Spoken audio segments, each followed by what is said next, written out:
Tanah Perdikan Sembojan. Seri 1 suramnya bayang-bayang. Audiobook, novel silat. Cerita, Esa Mintarja. Episode 10. Apakah aku masih akan tetap seperti itu pada perjalananku kali ini, berkata Gandar di dalam hatinya. Tetapi akhirnya Gandar itu merasa malu kepada dirinya sendiri. Yang sudah diletakkan itu seakan-akan akan diambilnya kembali karena tumbuh persoalan tentang Iswari. Aku akan pergi ke Tanah Perdikan Sembojan sebagaimana aku pergi beberapa saat yang lalu, berkata Gandar di dalam hatinya. Karena itu maka Gandar itu pun kemudian meninggalkan sanggar itu dan kembali ke dalam biliknya. Pagi-pagi benar Gandar sudah siap. Setelah minum beberapa teguk minuman panas, maka ia pun segera minta diri kepada Kiai Badra untuk segera berangkat ke Tanah Perdikan Sembojan. Satu perjalanan yang cukup jauh. Terlebih-lebih lagi, perjalanan itu rasa-rasanya merupakan perjalanan yang pada perasaan tertopang beban. Namun perjalanan itu sendiri berlangsung tanpa hambatan apapun juga. Menjelang senja ia sudah memasuki padukuhan induk dan langsung menuju ke rumah kepala Tanah Perdikan Sembojan. Tiba-tiba saja langkah Gandar itu terasa tersendat. Ia selalu teringat mimpi yang dikatakan oleh Kiai Badra. Mimpi yang menurut pengertiannya secara kasar, Iswari akan disaput oleh satu keadaan yang gelap. Keadaan yang tidak diketahui. Karena itu, maka Gandar pun mulai mengatur perasaannya. Ia harus tetap dapat mempergunakan nalarnya sebaik-baiknya. Jika ia menjumpai satu persoalan, maka ia harus memecahkannya dengan nalar. Tidak semata-mata dengan perasaan. Ketika Gandar melewati gardu-gardu peronda, agaknya masih belum terisi oleh anak-anak muda yang biasa berjaga-jaga. Namun di regol rumah kepala Tanah Perdikan, obor sudah menyala dan beberapa orang peronda pun sudah siap. Debar jantung Gandar pun terasa menjadi semakin cepat. Namun selangkah demi selangkah ia pun mendekati regol. Ia sadar bahwa ia sudah banyak dikenal di padukuhan induk itu sehingga ia tidak akan mengalami kesulitan untuk datang ke rumah kepala Tanah Perdikan itu untuk menemui Ki Gede dan Iswari serta suaminya. Sebagaimana diduganya, maka kedatangannya justru mendapat sambutan yang ramah dari anak-anak muda Tanah Perdikan itu. Marilah Gandar, sambut salah seorang dari para peronda. Sudah lama kau tidak datang menengok Nyai Wiradana. Bukankah belum terlalu lama, bertanya Gandar. Heh, bukankah sudah lebih dari setengah tahun, sahut yang lain. Gandar mengangguk-angguk. Sambil tersenyum ia menjawab. Ya, lebih setengah tahun. Tetapi bukankah sekarang aku sudah di sini? Marilah. Ki Gede ada di ruang dalam, berkata seorang di antara anak-anak muda itu. Dalam pada itu, salah seorang dari peronda itu telah menyampaikan kepada Ki Gede, bahwa ada seorang tamu yang ingin menemuinya. Siapa? Bertanya Ki Gede. Gandar, jawab peronda itu. Gandar, ulang Ki Gede. Bawalah ia masuk. Sejenak kemudian, Gandar itu pun telah dibawa masuk langsung ke ruang dalam melintasi pendapa dan peringgitan. Demikian ia memasuki pintu, Ki Gede dengan tergopoh-gopoh telah berdiri menyambutnya. Marilah, marilah. Ki Gede mempersilahkan dengan ramah. Gandar pun kemudian duduk di ruang dalam, ditemui langsung oleh Ki Gede. Dengan wajah yang cerah Ki Gede pun kemudian menanyakan keselamatan Gandar dan Kiai Badra yang tidak datang bersamanya. Kami semua dalam keadaan selamat Ki Gede, jawab Gandar. Syukurlah. Kami sudah merasa terlalu lama tidak mendapat kunjungan Kiai Badra dan kau, Kisanak, berkata Ki Gede kemudian. Gandar tersenyum. Rasa-rasanya perasaannya pun menjadi sejuk melihat sikap Ki Gede, meskipun ia masih belum bertemu langsung dengan Iswari. Jika benar terjadi sesuatu dengan Iswari, maka sikap Ki Gede dan anak-anak muda Tanah Perdikan Sembojan tentu berbeda. Dengan demikian, maka perlahan-lahan ketegangan di hati Gandar pun telah memudar. Ia pun kemudian sebagaimana Ki Gede nampak menjadi semakin cerah dan lancar. Namun dalam pada itu, maka tiba-tiba saja Ki Gede berkata, kau tentu ingin bertemu dengan adikmu. Biarlah seseorang memanggilkannya. Ya Ki Gede. Sudah lama aku tidak bertemu dengan Iswari, jawab Gandar. Tentu, selama kau tidak bertemu dengan aku, sahut Ki Gede sambil tertawa. Dalam pada itu, maka Ki Gede pun kemudian menjenguk ke ruang belakang. Disuruhnya seorang pelayan untuk memanggil Iswari yang agaknya masih berada di dapur menyiapkan makan malam Ki Gede Sembojan. Namun dalam pada itu, ketika Ki Gede sudah duduk lagi menemui Gandar, seorang pelayan datang sambil berkata, "Ki Gede, Nyai Wiradana sedang berada di Pakiwan. Agaknya ia sedang muntah-muntah." "Muntah-muntah?" Gandarlah yang menyahut dengan serta-merta. "Apakah Iswari sedang sakit?" Gandar menjadi heran, justru Ki Gede menanggapinya sambil tertawa saja. Jawabnya, "Jangan cemas. Adikmu tidak apa-apa. Meskipun setiap kali ia selalu muntah-muntah, tetapi kau boleh ikut bergembira karenanya." "Kenapa?" Wajah Gandar menjadi tegang. "Adikmu sedang mengandung," jawab Ki Gede. Wajah Gandar justru menegang. Namun kemudian ia pun menarik nafas dalam-dalam. Di dalam hati, Gandar mengucap syukur kepada Yang Maha Agung, bahwa Iswari justru telah mendapat satu karunia bagi kelangsungan keturunannya kelak. Dengan melupakan perasaan yang bergejolak di dalam dadanya, maka Gandar merasakan kegembiraan sebagaimana dirasakan oleh Ki Gede yang menunggu hadirnya seorang cucu. "Gandar," berkata Ki Gede kemudian, "sebentar lagi kita akan merayakan dengan menyelenggarakan upacara 7 bulan kandungan Iswari. Karena itu, aku minta kau jangan meninggalkan tanah perdikan ini sebelum upacara itu kami selenggarakan. Adakah kebetulan sekali bahwa kau datang justru pada saat kami akan mengirim seseorang untuk memberitahukan hal ini kepada kakek Iswari, Kiai Badra?" "Tetapi Ki Gede," berkata Gandar kemudian, "sebaiknya aku kembali untuk memberitahukan hal ini kepada Kiai. Kiai tentu ingin sekali menghadiri upacara cucunya itu." "Ah, bukankah aku dapat mengirimkan orang lain? Beberapa orang di sini sudah pernah melihat padepokan kecil ini, sehingga kau tidak perlu meninggalkan tanah perdikan ini. Biarlah aku menyuruh 2-3 orang untuk menjemput Kiai Badra." Gandar mengangguk-angguk. Tetapi ia tidak membantah. Untuk sementara ia memang belum memikirkan, siapakah yang akan memberitahukan hal ini kepada Kiai Badra, karena pada saat itu muncul Iswari yang pucat dan berkeringat. "Kakang," desis Iswari dengan wajah yang cerah. "Kau datang sendiri saja?" Terasa denyut nadi Gandar semakin cepat.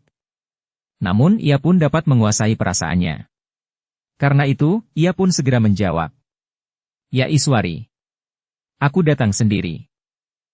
"Kenapa tidak bersama kakek?" bertanya Iswari pula. "Kakek sedang sibuk di padepokan," jawab Gandar. "Sibuk? Apa saja yang dikerjakan kakek di padepokan? Bukankah ada beberapa orang cantrik yang membantunya?" desak Iswari pula. Gandar mencoba untuk tertawa. Katanya, "Sekarang Kiai Badra berusaha untuk beternak. Itulah sebabnya, maka ia tidak dapat setiap saat meninggalkan padepokan. Para cantrik masih belum terbiasa dengan kesibukan baru itu, sehingga Kiai Badra masih harus selalu menuntunnya." Tetapi Iswari justru tertawa. Meskipun demikian ia tidak membantah. Bahkan kemudian katanya, "Ternyata kau memang mempunyai banyak rejeki kakang. Kau datang tepat pada saat Ki Gede akan makan malam." "Bagus," sahut Ki Gede. "Kita akan makan bersama." Sejenak kemudian, maka mereka pun sudah duduk mengelilingi hidangan makan malam. Nasi hangat dengan sayur yang hangat pula. Sambal terasi dan lalapan. Beberapa potong ikan gurame yang diambilnya dari kolam sore tadi. "Marilah." Ki Gede mempersilahkan. Namun rasa-rasanya masih ada yang kurang bagi Gandar. Sejenak ia menunggu. Namun kemudian ia pun bertanya, "Di manakah suami Iswari?" "Oh," Ki Gede tersenyum. "Ia sekarang banyak bertugas keluar padukuhan induk." Menurut keterangannya, keadaan menjadi agak kurang meyakinkan. Sekali-kali para peronda melihat orang-orang yang mencurigakan. Menurut dugaan Wiradana, mereka mungkin para pengikut Telik Sandi yang dikirim oleh Kalamerta atau para pengikutnya yang masih mendendam. Gandar mengangguk-angguk. Namun terasa aneh, bahwa saat di gardu-gardu masih belum ada seorang peronda pun, Wiradana telah meninggalkan rumahnya tanpa menunggu makan malam. Nampaknya Iswari dapat menangkap perasaan Gandar. Karena itu, maka katanya, "Kakang Wiradana selalu setia kepada tugas-tugasnya. Tetapi bukankah itu sudah wajar? Apakah hal seperti ini dilakukannya setiap hari?" bertanya Gandar. "Ya. Kebanyakan demikian," sahut Iswari. Sebelum makan, bertanya Gandar pula. Iswari merenung sejenak. Namun ia pun kemudian mengangguk sambil menjawab. Ya Kakang. Hampir setiap hari Kakang Wiradana tidak sempat makan malam. Gandar mengangguk-angguk. Tetapi ia masih berkata. Iswari. Kau adalah seorang istri. Adalah kewajibanmu untuk memberinya peringatan, bahwa bekerja terlalu berat dan dalam pada itu melupakan makan dan minum, akan berakibat kurang baik bagi kesehatan wadahnya. Bukankah kau cucu seorang yang mumpuni di bidang pengobatan, sehingga kau akan dapat mengatakan kepada suamimu tentang hal itu? Iswari tiba-tiba menundukkan kepalanya. Namun dalam pada itu Ki Gedelah yang menyahut. Sebenarnya tidak kurang Iswari memperingatkan suaminya seperti yang kau kehendaki itu Kisanak. Tetapi Wiradana sejak kecil memang merupakan seorang yang keras kepala. Jika ia sudah mempunyai rencana, maka sulit untuk dapat dicegah. Bahkan aku pun sudah pula memperingatkan. Bukan saja tentang makan dan minum tetapi juga tentang keselamatan dirinya. Tetapi agaknya ia benar-benar merasa bertanggung jawab atas keselamatan tanah perdikan ini. Gandar mengangguk-angguk. Ia mencoba untuk mengerti betapa tinggi perhatiannya terhadap tanah perdikannya. Mungkin ia ingin menunjukkan kepada ayahnya bahwa ia sudah siap untuk menggantikan kedudukannya menjadi kepala tanah perdikan. Mungkin bahkan sebelum bayinya lahir, pikir Gandar. Demikianlah, maka Gandar pun kemudian makan malam bersama Ki Gede dilayani oleh Iswari tanpa Wiradana. Dari Iswari, Gandar mendengar bahwa biasanya Wiradana kembali menjelang dini hari. Bahkan kadang-kadang justru sampai pagi. Perangai Wiradana itu ternyata menarik perhatian Gandar. Ketika kemudian di malam itu, Gandar dipersilakan untuk beristirahat di gandok, maka ia mulai merenungi tingkah laku Wiradana. Bagi Gandar tingkah laku Wiradana memang agak berlebihan. Tetapi aku belum mengetahui keadaan tanah perdikan ini di saat-saat terakhir, berkata Gandar di dalam hatinya. Mungkin keadaannya memang menuntut sikap Wiradana yang demikian. Namun karena itu udara malam yang panas, maka rasa-rasanya Gandar tidak tahan untuk berada di dalam biliknya. Sementara itu, ia pun memang belum mengantuk. Karena itu, maka ia pun kemudian keluar dari biliknya dan melangkah menuju ke gerbang menemui anak-anak muda yang sedang meronda. Marilah Gandar, anak-anak muda itu mempersilahkan. Gandar tersenyum. Lalu katanya, nampaknya penjagaan terlalu ketat malam ini. Tidak, jawab seorang anak muda, lalu. Penjagaan malam ini tidak lebih dari malam-malam sebelumnya. Apakah demikian pula di gardu-gardu di mulut-mulut lorong? Ketika aku memasuki padukuhan induk ini menjelang senja, gardu-gardu masih nampak kosong, berkata Gandar. Meskipun kami tidak boleh kehilangan kewaspadaan, namun adalah satu kenyataan, bahwa akhir-akhir ini keadaan menjadi semakin baik.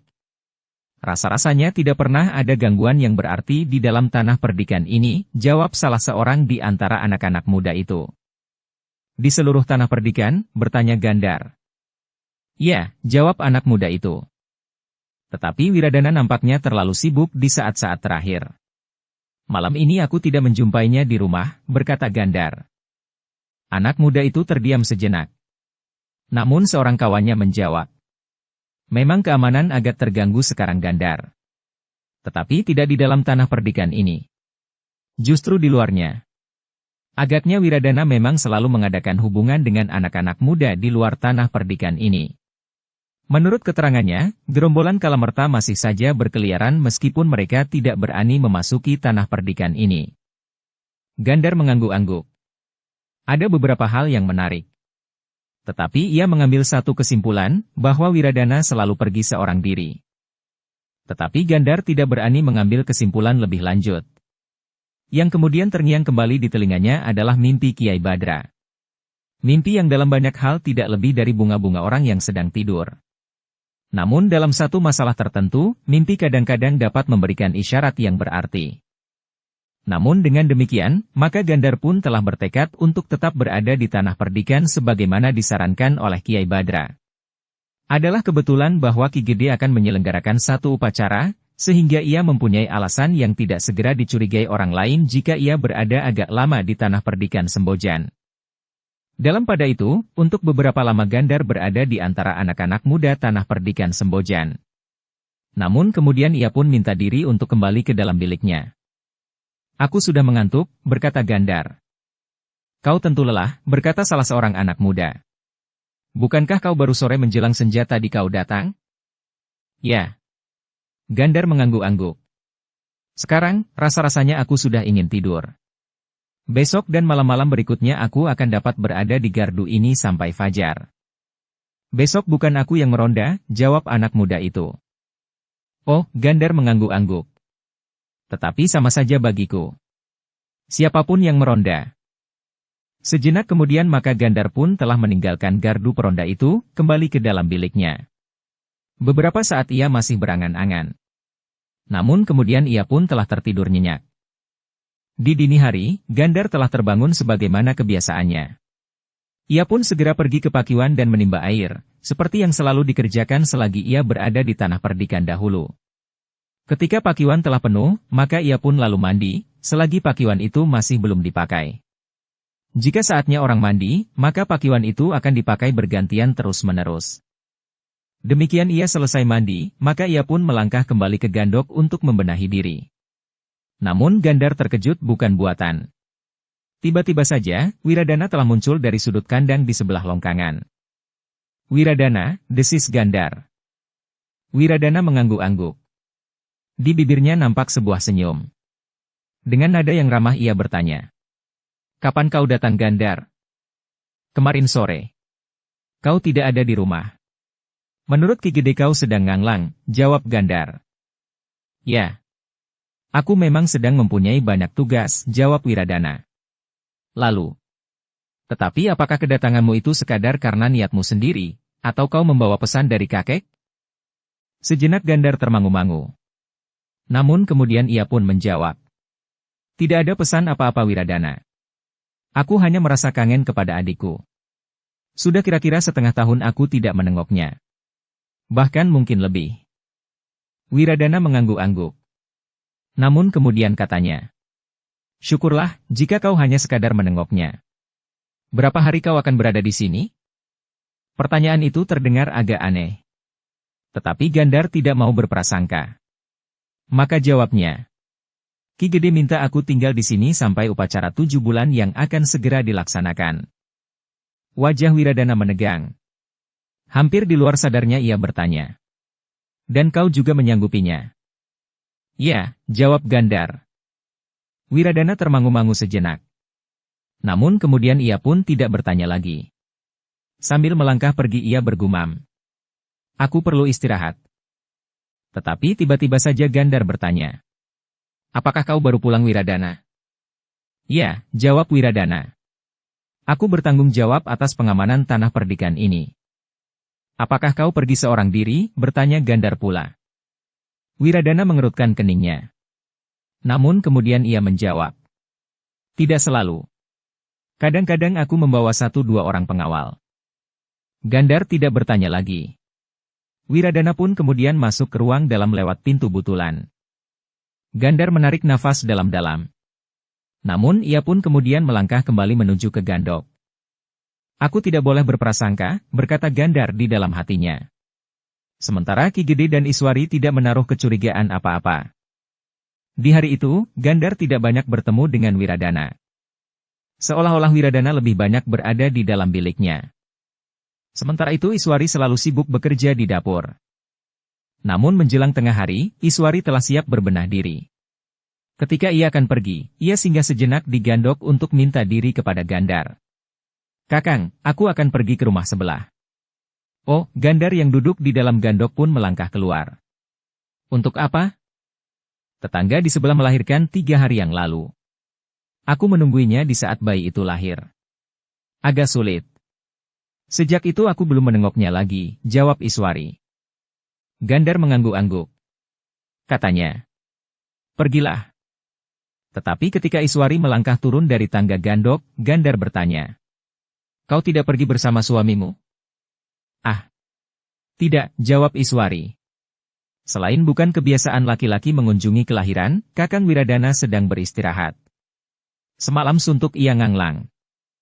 Lalu di siang hari suamimu tidak banyak berbuat apa-apa, bertanya Gandar. Ah, tentu saja ia melakukan tugasnya pula. Tetapi karena kewajibannya di malam hari lebih banyak menuntut waktunya, maka ia berusaha untuk mengurangi tugas-tugas di siang hari. Kakang Wiradana telah membagi tugas yang kurang penting dan dapat dikerjakan oleh orang lain di siang hari.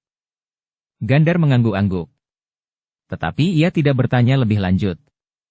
Ketika Iswari kemudian meninggalkannya, maka Gandhar itu pun telah duduk di serambi Gandok. Dipandanginya kesibukan di rumah kepala tanah perdikan itu.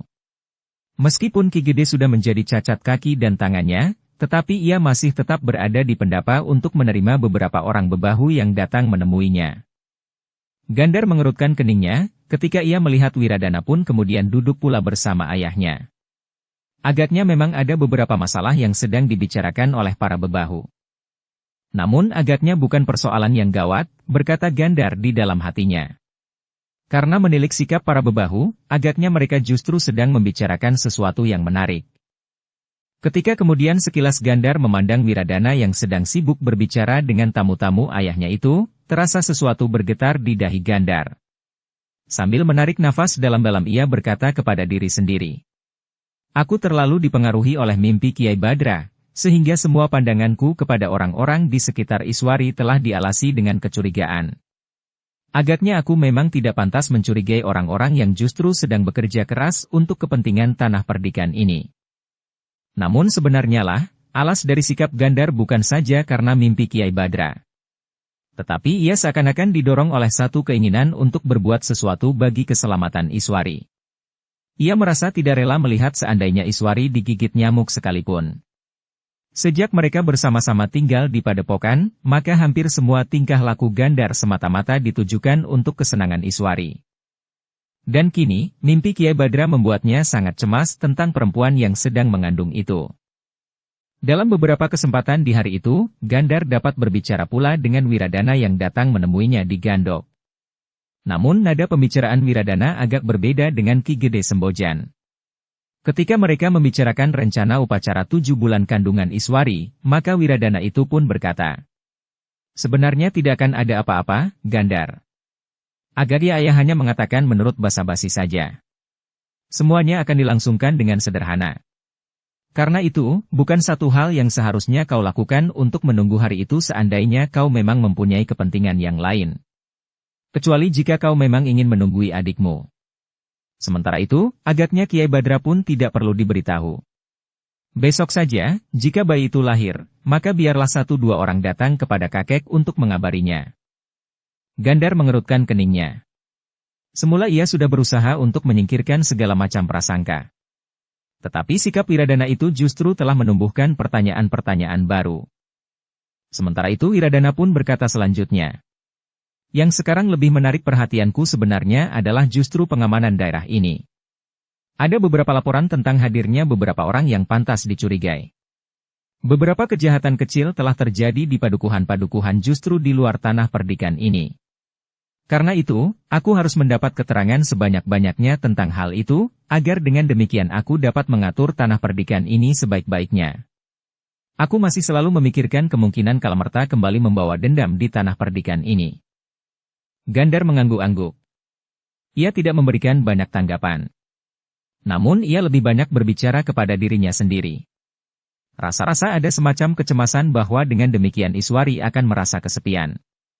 Bagaimanapun juga, tidaklah sewajarnya jika seorang istri terlalu sering ditinggalkan di rumah sendiri semalam-malaman. Lebih dari itu, ada perasaan tidak rela di dalam dada Gandhar melihat perlakuan Wiradana atas Iswari apapun alasannya. Karena betapapun besarnya tanggung jawab Wiradana atas tanah perdikan Sembojan, namun ia pun harus bertanggung jawab pula atas kesejahteraan istrinya, lahir dan batin. Karena itu, adalah tidak wajar jika setiap malam Iswari dibiarkannya merenungi dirinya sendiri di pembaringannya justru pada saat harapannya untuk mendapatkan seorang anak sedang melambung. Sesaat kemudian, Wiradana masih melanjutkan. Karena itu Gandhar, jangan terikat oleh keinginan ayah untuk tinggal di sini sampai upacara 7 bulan kandungan Iswari. Tidak akan ada apa-apa. Jika kau segan mengatakannya kepada ayah, biarlah aku saja yang mengatakannya. Tetapi justru karena itu, keinginan Gandhar tetap berada di tanah perdikan itu menjadi semakin besar. Namun ia tidak mengatakannya, bahkan tiba-tiba saja telah tumbuh rencana di dalam dirinya. Karena itu, maka Gandhar pun kemudian menjawab. Wiradana, sebenarnya lah bahwa aku mempunyai kewajiban yang tidak dapat aku tinggalkan terlalu lama. Jika demikian halnya, maka biarlah aku berterus terang kepada Ki Gede bahwa aku tidak perlu menunggu sampai upacara itu. Bagus, desis Wiradana hampir di luar sadarnya. Sementara itu terkilas di dalam hatinya, bahwa kehadiran Gandhar hanya akan mengganggu rencananya yang sudah disiapkannya bersama Warsi. Menyingkirkan Iswari. Jika perlu justru pada saat bayinya belum lahir.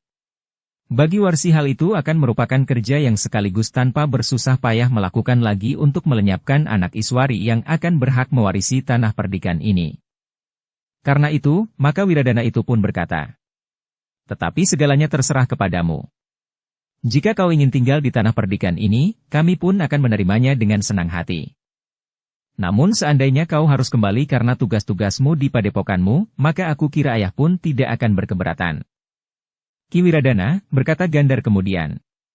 Aku akan mengambil jalan tengah-tengah. Aku akan berada beberapa hari lagi di tanah perdikan ini, tetapi tidak sampai upacara 7 bulan kandungan Iswari. Dengan demikian, maka rasa-rasanya aku dapat memenuhi semua keinginannya. Terserah kepadamu, berkata Wiradana. Sebenarnya ia masih kecewa juga. Tetapi itu akan lebih baik daripada Gandhar menunggu sampai hari upacara itu. Aku harus melenyapkan Iswari sebelum upacara, berkata Wiradana yang hatinya sudah disusupi iblis itu. Demikianlah, maka Gandhar masih akan berada di tanah perdikan itu untuk beberapa hari. Namun ia akan memanfaatkan saat-saat itu sebaik-baiknya. Saat yang hanya beberapa hari itu. Ternyata bahwa Gandhar tidak dapat bertahan pada sikapnya sebagai sekadar orang yang dungu dan tidak mampu berbuat apa-apa. Meskipun ia tetap mempertahankan anggapan orang lain atasnya, tetapi ternyata bahwa ia telah berbuat sesuatu. Ketika malam turun, maka ia tidak berada di dalam gandok tanpa diketahui oleh siapapun. Ia sempat melihat Wiradana turun di saat tanah perdikan Sembojan mulai diselubungi oleh kegelapan. Ternyata bahwa Gandhar mempunyai kemampuan untuk melakukan sesuatu. Didorong oleh gejolak perasaannya, maka telah timbul di dalam hatinya keinginan untuk mengetahui apa yang dilakukan oleh Wiradana di malam hari. Karena itu, maka Gandhar pun telah mengikutinya. Ia sadar bahwa Wiradana anak Ki Gede Sembojan sekaligus muridnya, adalah seseorang yang memiliki ilmu yang tinggi.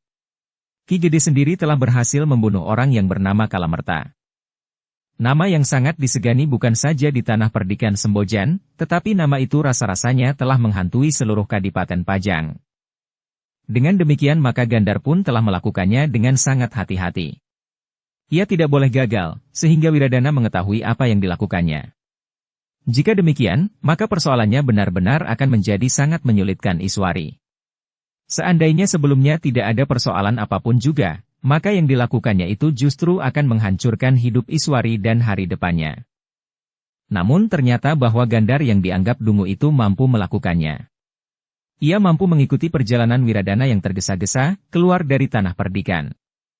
Apakah setiap malam Wiradana menempuh perjalanan yang cukup panjang ini, bertanya Gandhar di dalam hatinya. Semakin lama Gandhar rasa-rasanya menjadi semakin ingin tahu, kemana Wiradana itu akan pergi.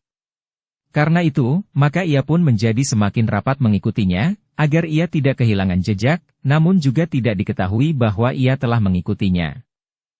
Ketika kemudian Wiradana memasuki sebuah padukuhan, jantung Gandhar berdebar semakin cepat. Nampaknya daerah tetangga perdikan Sembojan itu bukannya satu tanah perdikan, tetapi satu kademangan yang tidak begitu besar. Kegiatan anak-anak mudanya pun tidak sebagaimana dilakukan oleh anak-anak muda Sembojan, apalagi setelah Ki Gede Sembojan membunuh orang yang bernama Kalamerta.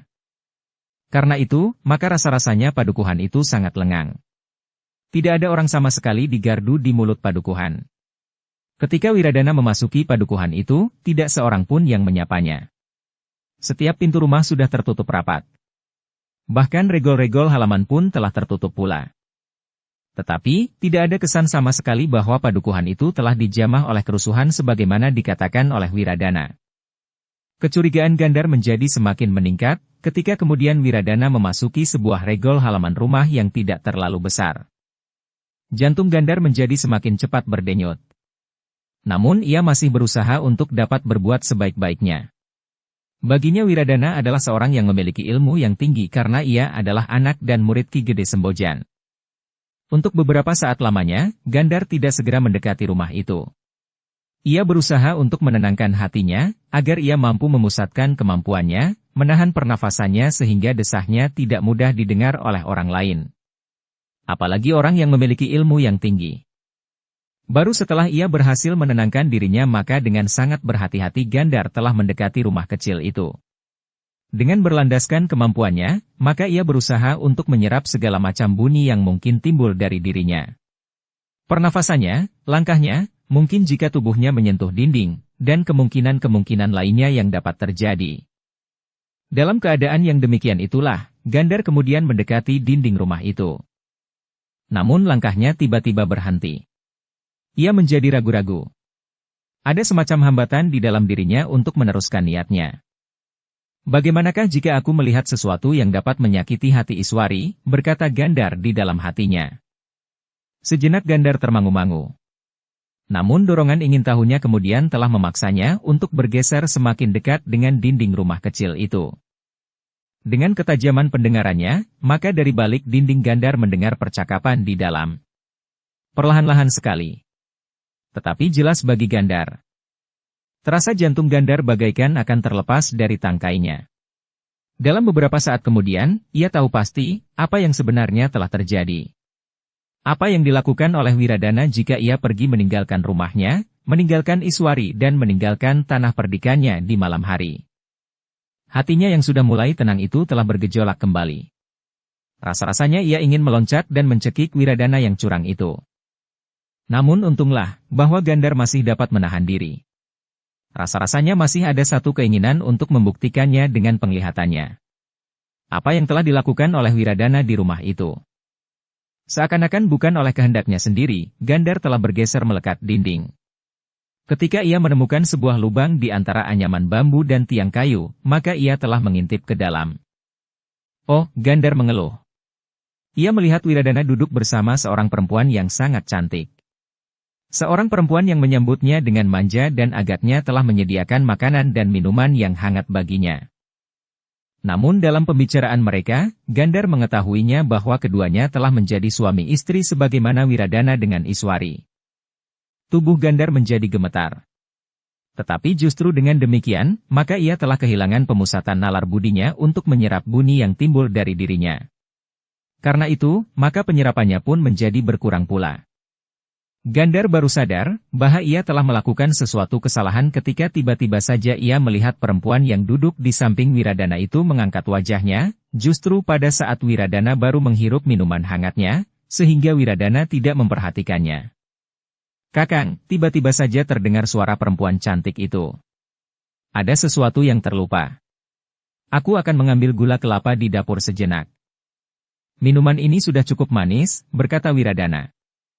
Perempuan itu tersenyum. Sambil berdiri ia menepuk bahu Wiradana sambil berdesis. Hanya untuk sekejap. Nanti kita makan bersama-sama. Perempuan cantik itu pun kemudian berdiri dan melangkah ke dapur. Gandar menyadari kelengahannya. Ia pun kemudian telah kembali memusatkan ilmu serapnya, sehingga tidak ada lagi bunyi apapun yang timbul daripadanya. Bahkan seandainya ia menyentuh dinding sekalipun. Namun sebenarnya lah Gandar ingin tahu, apa yang akan dilakukan perempuan cantik itu di dapur. Dengan hati-hati Gandar bergeser dari tempatnya. Melihat arah perempuan itu, Gandar dapat menduga, di manakah letak dapur di rumah itu. Karena itu, maka ia pun telah melingkari sudut rumah itu dan berusaha untuk dapat mengintip pula ke dalam dapur. Ternyata Gandar menemukan lubang kecil di sela-sela anyaman dinding. Dari sela-sela itu ia melihat ke dalam dapur yang gelap. Namun dengan mengerahkan kemampuannya, maka pandangan matanya pun menjadi semakin tajam sehingga dapat mengatasi kegelapan dapur yang lampunya sudah tidak dinyalakan lagi itu. Namun tiba-tiba jantungnya berdegup lebih cepat lagi. Bahwa ia menghadapi satu kenyataan tentang Wiradana yang mempunyai istri yang lain kecuali Iswari dan telah membuat darahnya menjadi panas. Namun kemudian ia telah melihat satu kenyataan lain yang membuat darahnya semakin mendidih. Ternyata Gandar melihat perempuan cantik itu berdiri tegak sambil menengadah kepalanya. Tangannya ditekuk pada sikunya sejajar di sebelah tubuhnya dengan jari-jari yang mengepal. Gila, desis Gandhar di dalam hatinya. Ia mengenal sikap itu. Sikap pemusatan kekuatan lahir dan batin dari satu aliran ilmu yang mendebarkan. Satu garis keturunan dengan ilmu yang dimiliki oleh Kalamerta. Siapakah sebenarnya perempuan ini? Bertanya Gandhar kepada dirinya sendiri. Namun ia tetap sadar akan dirinya. Ia pun telah mengerahkan segenap kemampuannya untuk mempertinggi daya serapnya, karena itu ia tahu bahwa agaknya perempuan itu telah mendengar sesuatu, sehingga ia pun telah berusaha mendengar lagi dengan memusatkan ilmunya untuk mempertajam pendengarannya. Sebenarnya lah memang telah terjadi satu benturan ilmu. Ilmu yang melandasi Gandhar atas ilmu serap bunyi, dan ilmu Warsi yang mampu mempertajam daya tangkap pendengarannya. Namun pertempuran itu tidak berlangsung terlalu lama. Sejenak kemudian terdengar suara Wiradana memanggil. Warsi. Warsi menarik nafas dalam-dalam. Ia terpaksa melepaskan ilmunya. Namun nampaknya ia sudah puas dengan pengamatannya yang sesaat dengan pendengarannya, karena ia memang tidak mendengar apa-apa. Agaknya aku telah tergoda oleh desis angin, berkata Warsi di dalam hatinya. Ia pun kemudian melangkah, keluar dari kegelapan. Namun begitu ia melampaui pintu, cepat-cepat ia melangkah kembali sehingga Gandhar menjadi berdebar-debar. Namun ternyata Warsi masih menyempatkan diri mengambil beberapa gula kelapa. Demikian cepatnya meskipun di dapur itu tidak ada lampu sama sekali. Demikianlah Warsi hilang dari balik pintu dapur, maka Gandhar pun menarik nafas dalam-dalam. Yang dilakukannya pertama-tama kemudian menjauhi rumah itu. Bahkan Gandhar telah meloncati dinding halaman dan kemudian menyusuri lorong sempit ke jalan yang lebih besar. Dengan hati-hati Gandhar berjalan dengan langkah yang diberati oleh tekanan perasaannya, keluar dari padukuhan itu. Namun untuk beberapa saat, Gandhar yang kemudian turun ke sungai kecil yang menyilang jalan itu, duduk di atas sebongkah batu di belakang semak-semak. Getar di dadanya bagaikan tidak dapat diterangkan lagi. Rasa-rasanya ia sudah siap untuk mengoyak tubuh Wiradana yang telah berkhianat terhadap Iswari. Tetapi dengan susah payah Gandhar berusaha untuk mempergunakan nalarnya. Agaknya Iswari sama sekali tidak mengetahui apa yang telah terjadi. Karena itu, seandainya ia melakukan satu langkah yang mengarah kepada terbukanya rahasia itu, maka ia tidak akan sampai hati melihat akibat yang akan terjadi atas Iswari, justru pada saat Iswari sedang mengandung. Kejutan itu akan sangat berpengaruh atas kandungannya, berkata Gandhar di dalam hatinya. Namun demikian kebencian yang tidak terbatas telah mengguncang perasaannya terhadap Wiradana. Apa yang harus aku lakukan? Gandhar menutup wajahnya dengan kedua tangannya. Betapa ia berusaha, tetapi ia tidak menemukan jalan terang yang paling pantas untuk dilakukannya. Bahkan demikian ia berusaha memikirkan persoalan itu, maka kepalanya pun telah menjadi sangat pening karenanya. Akhirnya Gandhar itu pun berdiri. Ia masih sadar bahwa ia harus berada di Gandok sebelum fajar. Sehingga karena itulah, maka dengan langkah yang gontai ia berjalan kembali ke tanah perdikan Sembojan. Dalam dinginnya udara malam, ternyata Gandhar menemukan satu jawaban. Aku akan menunggu sampai Iswari melahirkan. Anak itu adalah anak Wiradana. Laki-laki atau perempuan, anak itu adalah anaknya yang pertama. Jika ia laki-laki, ia akan langsung menjadi calon pengganti ayahnya kelak. Jika ia perempuan, maka menantunya lah yang akan menduduki jabatan itu. Tetapi satu pertanyaan timbul. Bagaimana jika perempuan itu mempunyai anak laki-laki? Gandhar menggeram. Namun akhirnya ia bertekad untuk berbicara kelak dengan Ki Gede. Tetapi sekali lagi ia berdesis. Aku harus menahan diri sampai anak itu lahir. Jika satu persoalan akan mempengaruhi anak di dalam kandungan itu, maka hati Iswari akan menjadi semakin hancur karenanya. Dengan demikian, maka rasa-rasanya hati Gandhar menjadi lebih mapan untuk menentukan langkah-langkahnya, meskipun masih belum pasti. Segalanya akan dilakukan setelah anak Iswari lahir. Bahkan seandainya ia harus berhadapan dengan perempuan cantik, istri Wiradana yang ternyata memiliki ilmu yang tinggi itu. Namun Gandhar pun berkesimpulan, agaknya Wiradana tidak menyadari bahwa istrinya memiliki ilmu yang gegirisi. Istrinya itu pun agaknya dengan sengaja telah menyembunyikan kemampuannya. Ia memikat Wiradana tentu dengan kecantikannya, berkata Gandhar di dalam hatinya. Dukung channel Novel Silat dengan subscribe, follow, like, komen dan share. Dalam pada itu, ketika fajar menyingsing dan terdengar suara sapu lidi di halaman, Gandar memang sudah berada di dalam biliknya di gandok rumah Ki Gede Sembojan. Ketika ia membuka pintu, dilihatnya dalam keremangan dini hari, seseorang sedang menyapu halaman. Gandar pun melangkah turun ke halaman dan sejenak kemudian ia pun telah pergi ke pakiwan. Maka Senggot Timba pun telah berderit. Seperti yang dilakukannya sebelumnya, maka Gandar pun telah mengisi pakiwan. Para pembantu di rumah Ki Gede telah mempersilakannya untuk langsung mandi saja. Tetapi Gandar menjawab, "Aku sudah terbiasa bekerja apa saja di padepokan." Karena itu, maka akhirnya Gandar itu pun dibiarkannya saja mengambil air untuk mengisi pakiwan. Jantung Gandar terasa berdesir ketika tiba-tiba saja melihat Wiradana dengan tergesa-gesa pergi ke pakiwan. Ketika Wiradana itu melihat Gandar, maka ia pun telah tertegun. Namun Gandar justru bagaikan membeku. Ia sedang bergulat dengan perasaannya agar ia tidak berbuat sesuatu yang dapat merusak suasana tenang di rumah itu. Suasana yang dapat membentuk ketenangan hati Iswari dan bayi di dalam kandungannya. Karena Gandar tidak menyapanya, maka Wiradanalah yang kemudian bertanya, "Sepagi ini kau sudah menimba air, Gandar?" Gandar menarik nafas dalam-dalam. Hampir tidak terloncat dari bibirnya, namun akhirnya terdengar juga ia menjawab, "Sebagaimana selalu aku lakukan di padepokan." Wiradana tidak bertanya lagi. Ia pun langsung pergi ke pakiwan. Demikian ia selesai membersihkan diri, maka ia pun telah meninggalkan pakiwan itu. Tetapi Gandar ternyata sudah sempat bertanya, "Apakah kau baru pulang?" Ya, sebenarnya lah Wiradana benci sekali mendengarkan pertanyaan itu. Tetapi ia harus menjawabnya. Lalu, "Aku langsung nganglang dan melihat air di parit-parit." Gandar tidak bertanya lagi. Ia mencemaskan dirinya sendiri bahwa pada satu saat ia tidak lagi mampu mengekang pertanyaannya. Tanpa berpaling lagi, Wiradana pun telah hilang lewat pintu dapur masuk ke ruang dalam. Dalam pada itu, selagi Gandar masih belum selesai memenuhi jambangan di pakiwan, jantungnya berdesir ketika ia melihat Iswari keluar pula dari pintu dapur sambil membawa beberapa mangkuk kotor yang akan dicuci di dekat sumur. Sambil tersenyum cerah ia bertanya kepada Gandar, "Kau sudah bangun, Kakang?" Dada Gandar terasa berdegupan. Ia melihat senyum Iswari yang cerah. Namun seakan-akan ia juga melihat Iswari yang sedang menangisi nasibnya yang sangat malang, karena suaminya telah mengambil orang lain untuk menjadi istrinya pula. Bahkan agaknya Wiradana lebih mencintai yang kedua, karena hampir tiap malam, Wiradana memilih berada di tempat istrinya itu. Tetapi memang mungkin sekali terjadi, perempuan itu telah kawin dengan Wiradana sebelum ia kawin dengan Iswari, berkata Gandar di dalam hatinya. Tetapi kemungkinan itu agaknya kecil sekali. Karena sebelumnya, Wiradana seakan-akan tidak pernah meninggalkan rumahnya sampai semalam-malaman. Bahkan ia lebih banyak berada di rumahnya atau di gardu-gardu perondaan di tanah perdikan Sembojan.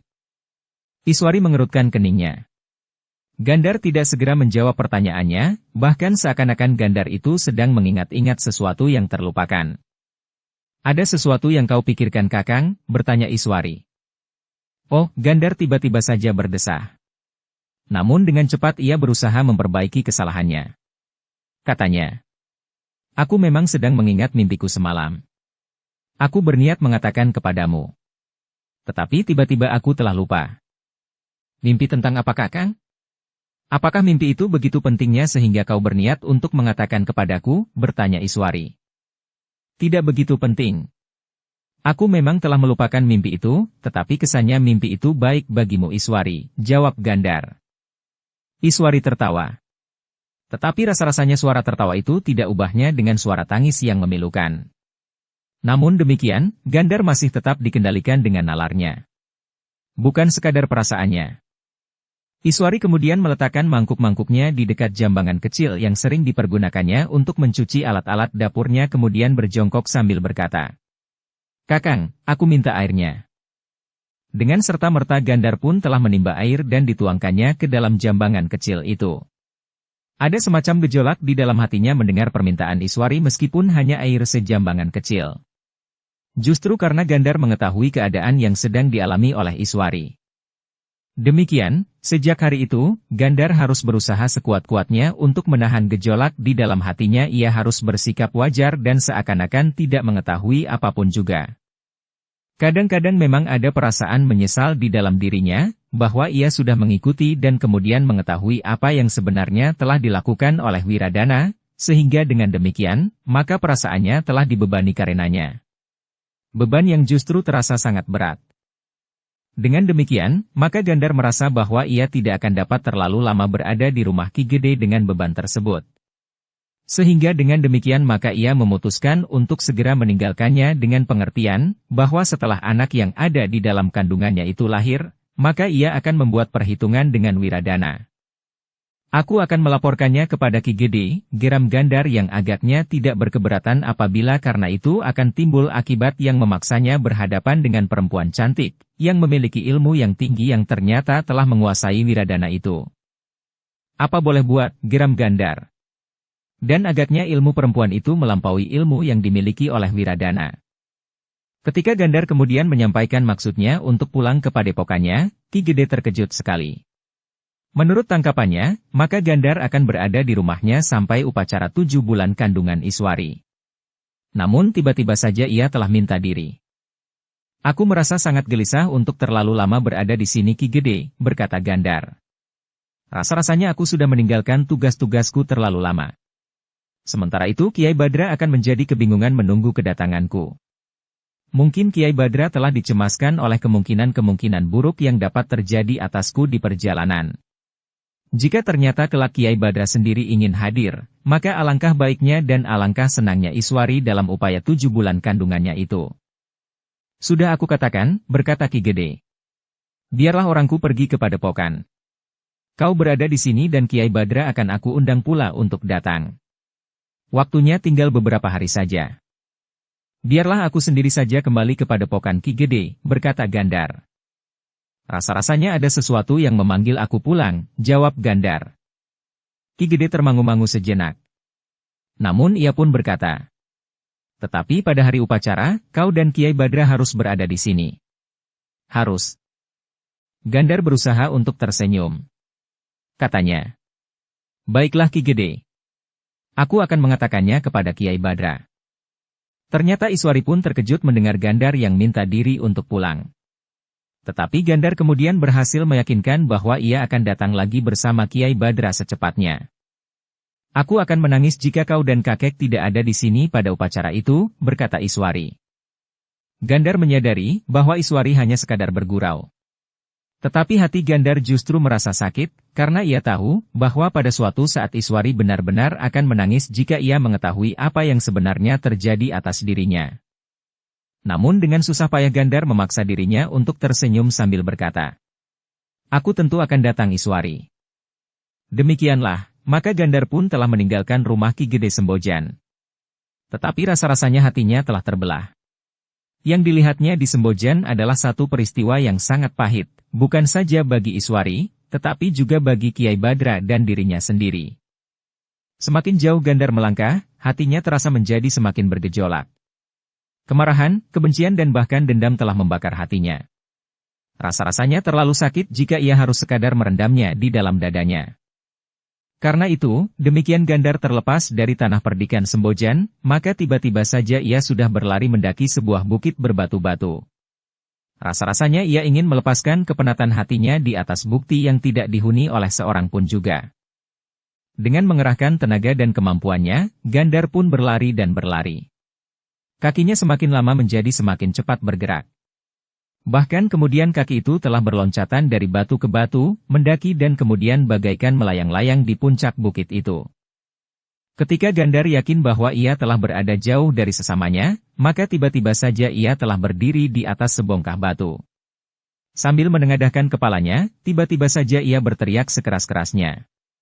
Seakan-akan ia ingin melontarkan segala persoalan yang telah menyumbat dadanya, dilambari dengan segenap kekuatan ilmunya. Akibatnya ternyata mendebarkan jantung.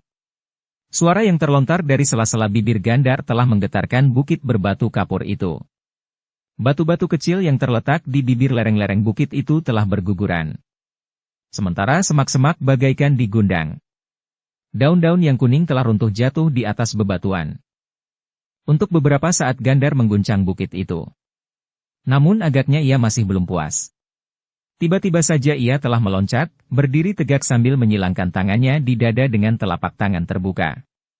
Dengan satu loncatan panjang, maka tangan itu telah terayun dengan kerasnya menghantam lereng batu kapur di atas bukit itu. Sejenak kemudian terdengar suara gemuruh. Tangan Gandar benar-benar telah memecahkan batu-batu kapur itu, sehingga berguguran menghambur di bawah kakinya.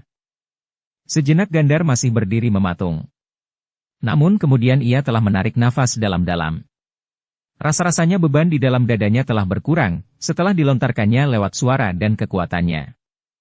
Seluruh tubuh Gandar telah menjadi basah oleh keringatnya. Nafasnya menjadi berkejaran lewat lubang hidungnya. Setelah menghentakkan segenap kekuatan ilmunya, maka rasa-rasanya tubuh Gandar menjadi letih. Gandar pun kemudian duduk di atas sebongkah batu kapur. Dipandanginya lereng di sekitarnya. Sepi. Namun terasa kemudian angin yang semilir telah menerpa tubuhnya yang menjadi semakin segar. Untuk beberapa saat Gandar duduk merenung. Ia masih berusaha menemukan sikap yang sebaiknya dilakukan. Ia memang telah memutuskan untuk mempersoalkan hubungan Wiradana dengan Iswari setelah anak Iswari lahir. Namun sementara itu, apakah yang sebaiknya dilakukannya? Apakah ia akan menyampaikan persoalan itu kepada Kiai Badra yang hatinya tentu akan menjadi hancur pula mengingat nasib cucunya yang malang itu? Ayah ibu Iswari telah mengalami nasib yang buruk. Dan sekarang Iswari pun mengalami nasib yang kurang baik pula meskipun dalam wujud yang berbeda. Rasa-rasanya Gandar telah berdiri di simpang jalan. Ada keinginannya untuk kembali ke padepokannya dan melupakan persoalan Iswari. Ia selalu ingat pesan Iswari meskipun sambil bergurau, jika ia dan Kiai Badra tidak datang pada upacara 7 bulan kandungan Iswari, maka Iswari akan menangis. Gandar tidak sadar berapa lama ia merenung di atas bukit kapur itu. Tetapi ketika ia menengadahkan wajahnya ke langit, dilihatnya matahari telah turun. Tubuhnya rasa-rasanya menjadi semakin panas oleh cahaya matahari yang membakar. Tetapi Gandar telah beringsut. Ia telah duduk di atas sebongkah batu sambil merenung. Ketika matahari menjadi semakin rendah, maka Gandar masih saja berada di tempatnya. Ketika ia bangkit dan melangkah turun untuk kembali ke padepokannya, tiba-tiba saja ada semacam hambatan dari dalam dirinya. Rasa-rasanya ia tidak sampai hati untuk meninggalkan Iswari sendiri dalam keadaannya. Karena itu, maka ia telah duduk kembali di tempatnya. Lalu aku mau apa? Bertanya Gandar di dalam hatinya. Bahkan ketika matahari menghilang di balik bukit, Gandar masih tetap duduk di tempatnya. Ia sama sekali tidak merasa lapar dan haus. Kekalutan nalarnya membuatnya tidak menghiraukan lagi kepada dirinya sendiri. Gandar baru bangkit ketika terasa angin yang dingin mulai menembus kulitnya. Langit nampak bersih. Bintang-bintang nampak bergayutan di langit, menebar dari tepi sampai ke tepi. Gandar yang berdiri tegak di atas batu kapur itu kemudian telah berniat untuk tidak segera kembali. Ia ingin mengamati lebih dekat, apa yang akan terjadi atas Iswari. Kesan sikap Wiradana terhadapnya membuatnya semakin curiga, karena Wiradana seakan-akan telah mengusirnya. Mungkin Wiradana cemas bahwa pada suatu saat aku dapat mengetahui rahasianya, berkata Gandar di dalam hatinya. Tetapi semacam firasat telah menahannya agar ia tidak tergesa-gesa meninggalkan tanah perdikan Sembojan. Gandar pun ternyata menuruti kata hatinya. Ia ingin tetap berada di bukit kapur itu. Ia ingin tetap berada di bukit kapur itu. Ia mempunyai sisa bekal uang serba sedikit, sehingga di siang hari ia dapat turun dan membeli makanan apa saja justru di luar tanah perdikan, sementara di malam hari, ia telah berkeliaran di tanah perdikan. Setiap malam ia menunggu Wiradana lewat. Kemudian mengikutinya sampai ke rumah perempuan cantik itu untuk mendengarkan pembicaraan mereka serba sedikit. Namun karena Gandar telah dapat menjajaki ilmu istri Wiradana tanpa disengaja maka setiap kali ia telah mengeterapkan ilmu sebaik-baiknya, agar kehadirannya tetap tidak diketahui oleh perempuan cantik yang akan menjadi istri Wiradana itu. Tetapi pada suatu saat, rasa-rasanya telinga Gandar bagaikan disambar petir ketika ia mendengar satu rencana yang sangat keji. Dari mulut Wiradana ia mendengar bahwa telah disiapkan perangkap untuk membunuh Iswari sebelum upacara 7 bulan kandungannya. Rasa-rasanya hati Gandar tidak terkendali lagi. Siapapun perempuan itu, dan ilmu apa yang dimilikinya, namun Gandar tidak akan gentar. Tetapi ternyata bahwa Gandar masih dapat mengekang dirinya. Ia masih mampu mempergunakan nalarnya, sehingga ilmunya tidak terlepas daripadanya untuk tetap menyerap bunyi apapun yang timbul dari dalam dirinya. Bahkan kemudian Gandar pun berusaha untuk mendengar semakin banyak. Aku telah memanggil serigala betina itu, berkata Wiradana. Apakah ia dapat dipercaya? Bertanya perempuan cantik itu. Serahkan semuanya kepadaku, jawab Wiradana. Perempuan itu menarik nafas dalam-dalam. Namun kemudian perempuan itu menundukkan kepalanya. Tiba-tiba saja titik-titik air telah menetes dari pelupuk matanya. Kenapa kau Warsi? Bertanya Wiradana. Aku tidak sampai hati membiarkan perempuan itu diperlakukan seperti itu, isak Warsi. Tetapi bukankah kau sependapat, bahwa ia tidak ada jalan lain yang dapat aku tempuh, berkata Wiradana. Perempuan itu mengangguk. Tetapi ia berkata, bagaimanapun juga aku pun seorang perempuan. Jangan kau renungkan terlalu dalam. Kita akan segera dapat menyelesaikan persoalan ini untuk kemudian mencari jalan untuk memecahkan persoalan berikutnya, berkata Wiradana. Perempuan itu tidak menjawab. Tetapi terdengar ia terisak. Namun justru isak itulah yang membuat Gandar menjadi muak. Ia sadar bahwa yang dilakukan oleh perempuan itu tentu satu sikap pura-pura. Tetapi dalam pada itu, maka bagi Gandar, persoalannya bukan lagi sekadar ingin tahu atau menunggu setelah bayi Iswari lahir. Nyawa Iswari ternyata telah terancam. Karena itu, maka mau tidak mau ia harus berbuat sesuatu. Dari pembicaraan berikutnya Gandar mengetahui bahwa 2 hari lagi, seseorang akan mengajak Iswari pergi ke tempat seseorang yang sedang menyambut kedatangan anaknya. Mereka akan berangkat dari rumah di waktu senja. Tetapi saat mereka sampai di Bulak, hari tentu sudah gelap. Sejak saat itu, Iswari tidak akan sampai ke rumah untuk selamanya.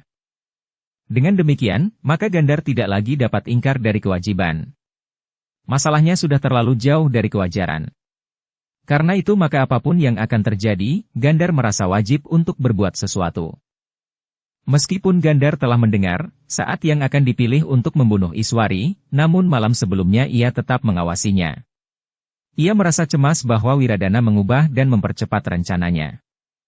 Ternyata rencana Wiradana adalah benar-benar rencana yang sudah masak, sehingga dengan demikian, maka sebagaimana dikatakan, rencana itu akan dilakukan di hari yang sudah ditentukan. Pada saat yang dikatakan oleh Wiradana, sebenarnya lah seorang perempuan telah singgah di rumah Nyai Wiradana. Perempuan yang masih belum dikenal oleh Iswari. Nyai, berkata perempuan itu. Ki Wiradana berpesan kepadaku. Jika aku akan pergi mengunjungi Nyi Pasih, aku diminta untuk singgah sebentar. Bukankah Nyai Wiradana akan pergi ke rumahnya? Nyi Wiradana mengangguk. Namun terasa sesuatu yang janggal pada orang itu. Ia belum pernah mengenalnya. Jika perempuan itu perempuan tanah perdikan, maka ia tentu sudah mengenalnya, karena setiap orang perempuan bahkan laki-laki pun di tanah perdikan itu telah dikenalnya dengan akrab. Oh, perempuan itu menyadari bahwa Nyai Wiradana agak heran melihat kehadirannya. Aku adalah penghuni Kademangan sebelah. Mungkin Nyai memang belum mengenal aku. Karena aku akan mengunjungi Nyai Pasih dan melewati jalan ini, maka sekaligus aku singgah barang sejenak agar aku mempunyai kawan di jalan. Nanti, pada saatnya pulang suamiku akan menunggu aku di sini. Iswari mengangguk-angguk. Tetapi rasa-rasanya masih ada sesuatu yang meragukannya. Sementara itu perempuan itu berkata, suamiku adalah Jagabaya di Kademangan sebelah. Ia banyak berhubungan dengan Ki Wiradana, karena suamiku banyak belajar tentang keamanan tanah perdikan ini, sementara Ki Wiradana dengan tekun mempelajari kerusuhan yang sering timbul di Kademangan kami sebelum kerusuhan itu menjalar ke tanah perdikan ini. Baru kemudian Iswari mengangguk-angguk ketika orang itu memperkenalkan diri sebagai Nyai Jagabaya. Karena itu, maka Iswari pun segera menjawab. Maaf Nyai Jagabaya. Karena aku belum mengenal Nyai, maka aku merasa agak canggung. Marilah, duduklah. Aku memang sudah mengatakan kepada suamiku, bahwa aku akan pergi ke rumah Nyi Pasih hari ini. Nah, karena itulah atas pesan Ki Wiradana maka aku singgah, jawab Nyai Jagabaya. Iswari pun kemudian mempersilahkan perempuan itu masuk. Tetapi katanya, sudahlah Nyai. Aku menunggu di sini. Bukankah Nyai juga sudah siap untuk berangkat? Bersambung ke episode 11. Dukung kami dengan subscribe, follow, like, komen dan share. Terima kasih.